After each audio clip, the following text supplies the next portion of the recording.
नमस्कार दोस्तों। भारतीय नागरिक सुरक्षा संहिता की धारा 107 जिसमें बताया गया है संपत्ति की कुर्की, जब्ती या वापसी।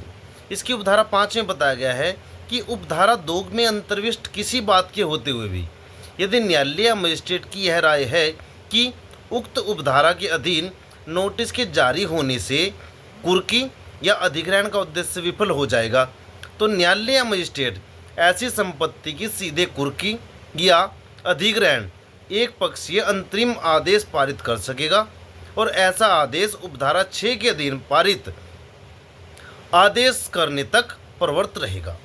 देखिए, ऐसा ही प्रावधान धारा 85 में मैंने आपको बताया था। आप एक बार धारा 85 को देख सकते हैं। मैंने धारा 85 की वीडियो डाल रखी है।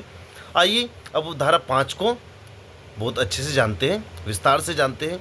देखिए, धारा 107 की उपधारा 5 बिना किसी पूर्व नोटिस के अपराध से कमाई गई संपत्ति को तुरंत कुर्क करने की अदालत की सख्ती से संबंधित है।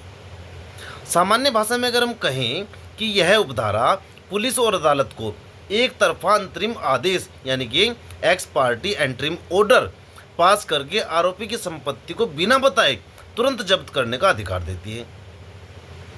इस धारा का मुख्य उद्देश्य क्या है? देखिए, यह नियम यह है कि किसी की संपत्ति को कुर्क करने से पहले उसे 14 दिन का कारण बताओ नोटिस, जो मैं आपको कल भी बताया था, सुकोज नोटिस दिया जाता है। लेकिन उपधारा 5 इसका एक महत्वपूर्ण अपवाद है। इसमें मेन बात आती है बिना नोटिस कार्रवाई। यदि मजिस्ट्रेट या कोर्ट को यह लगता है कि आरोपी को नोटिस भेजने से वह अपनी संपत्ति को छिपा देगा, बेच देगा या नष्ट कर देगा, तो कोर्ट बिना नोटिस दिए सीधे संपत्ति को कुर्क करने का आदेश दे सकती है।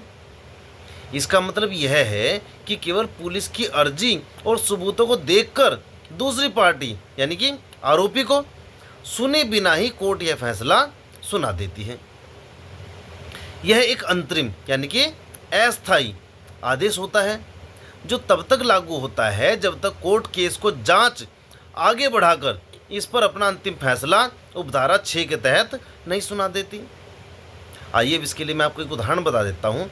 देखिए, मान लीजिए किसी कंपनी के मैनेजर ने करोड़ों रुपए का गबन यानी कि चीटिंग किया और उन पैसों से एक लग्जरी बंगला खरीद लिया। पुलिस को जांच में इसका पता चलता है और वे संपत्ति कुर्क करने की अर्जी कोर्ट में लगाते हैं।